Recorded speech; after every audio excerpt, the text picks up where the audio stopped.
Hey, it's Jeff here with Bow River Trout Fitters. Today we are tying the coffee Sparkle Minnow. We've already got our hook set up. We've done 10 to 12 wraps of lead 020 for size. We're going to start our thread. It's a 6/0 white thread. I'm going to wind it back. I'm going to wind it back quite farther than normal on a fly. And I'll get into the reason for that. I'm going to add my first tail, marabou stem. I'm going to put white. White will be on the bottom, and I'm going to run that right up to the base of the lead. What I'm trying to do is with the marabou, I'm trying to fill this fly in to give it a nice even body shape. I'll bring my thread back, stopping short of where I would start the tail, and we're going to put some crinkle flash in.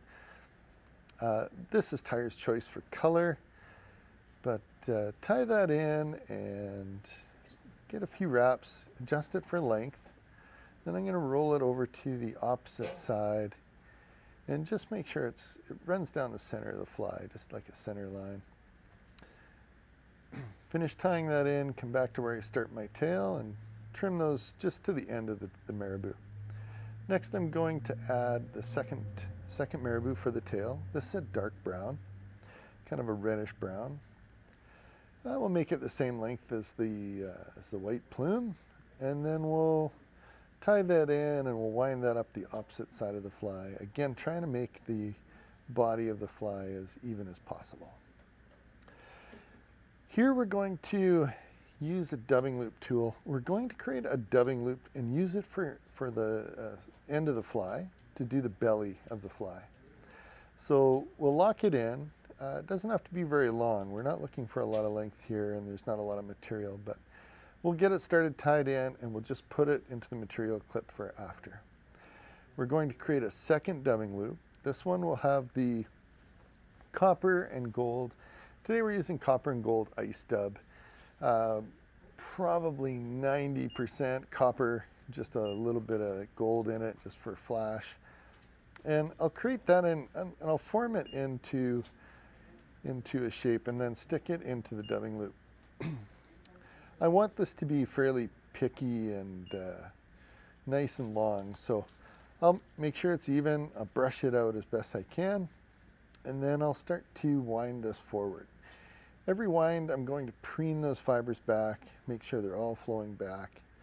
You may find that you have to do a second dubbing loop just to manage the amount of material we're trying to put into the fly. So you'll see here I have to bring my thread back, tie that last dubbing loop in, and I'll create a new one. So as we build the second loop, you can use a multitude of dubbing here. This is copper and gold. You can do predominantly gold, all copper, silver. Play around with it. These are excellent flies, and they fish really well in a multitude of different colors. We'll place our bobbin back onto the cradle. And again, I'm just going to build the same package of dubbing and same proportions, preen it out, give it a brush, try and make it as even as possible. And then we'll wind this right up underneath the back of the cone, try and fill that space in, preen those fibers back as we go. This fly, you'll get a lot of motion from these long dubbing fibers. It really, really undulates in the water. We'll tie that off, snip it. And now what we'll do is we're going to use our dubbing loop that we placed aside. This is where we use a minnow belly color, kind of a pearlescent or just the regular minnow belly, something white in this case. You know, when you use different colors, you can start using some yellows and light olives. Just Tyre's choice on color selection here. So I'll prepare the dubbing and then I'll slip that into the dubbing loop. The dubbing loop here doesn't have to be very long at all. We're just going to tighten this up, trim it a little bit to the size we want, and then we'll bring it to the front, making sure that we're right directly on the bottom of the hook.